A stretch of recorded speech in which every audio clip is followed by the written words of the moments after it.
Bonjour, c'est Asma d'Objectif TOEIC B2. Je suis ravie de vous retrouver aujourd'hui pour le 6e jour de mon défi 30 jours. Alors pour rappel, je me suis fixé comme défi de réaliser une vidéo par jour pendant 30 jours.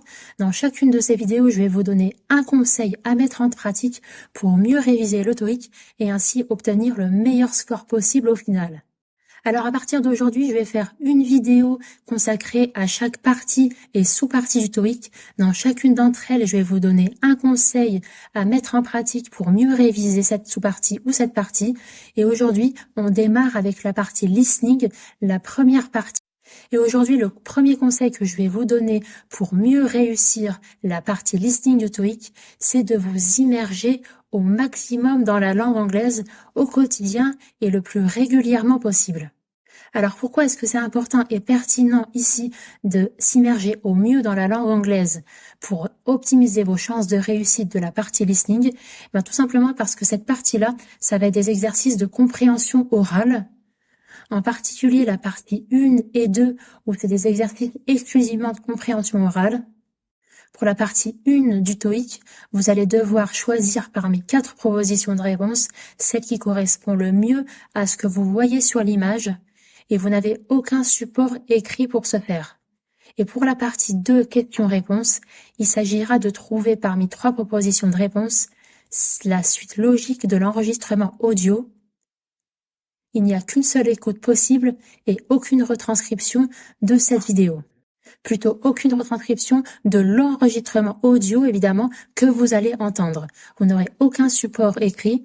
Par contre, pour la partie 3 et 4, les parties 3, la partie conversation, et la partie 4, la partie monologue, il s'agira de répondre à des questions, 3 questions concernant l'enregistrement audio, et seules les questions et les propositions de réponse sont retranscrites à l'écrit.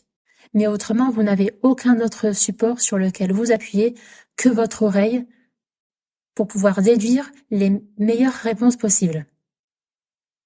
Alors concrètement, comment s'y prendre pour bien s'immerger dans la langue anglaise au quotidien et régulièrement? Il y a 2 approches possibles. Tout d'abord, vous pouvez choisir l'approche active. Donc là, c'est tout simplement regarder un film ou une série en version originale, donc en anglais. Vous pouvez vous appuyer pour vous aider avec des sous-titres en anglais. Par contre, remarque importante, ne mettez jamais des sous-titres en français parce que là, ce sera totalement contre-intuitif. Vous allez tenter de regarder le sous-titrage en français et vous n'allez plus suivre l'histoire et vous n'allez plus suivre ce qui se dit à l'oral. Donc l'approche active, il s'agit d'écouter et d'essayer de suivre en fait tout simplement l'histoire que vous êtes en train de regarder. Ensuite, la deuxième approche possible pour s'immerger dans l'anglais, c'est tout simplement de s'immerger de façon passive. Donc, par exemple, en écoutant le fil d'actualité, les news en continu, d'être totalement immergé, même si vous ne comprenez pas tout. Le fait seulement d'être immergé, ça va vous faire travailler automatiquement votre oreille. Alors, pour les plus réticents d'entre vous qui pensent ne rien comprendre, si vous vous lancez dans une vidéo en anglais ou même dans un podcast, vous pouvez démarrer par contre en regardant un podcast qui correspond à votre centre d'intérêt. Alors ça, rien de plus simple, vous allez sur YouTube, vous tapez votre centre d'intérêt, suivi de English Podcast. Donc par exemple, si vous êtes passionné d'astronomie, vous marquez Astronomy English Podcast et vous allez voir une multitude de podcasts et de chaînes YouTube. Et ce sera déjà un bon point de départ pour commencer votre immersion en anglais. Et maintenant, c'est à vous. Dites-moi en commentaire comment est-ce que vous faites pour vous immerger dans l'anglais.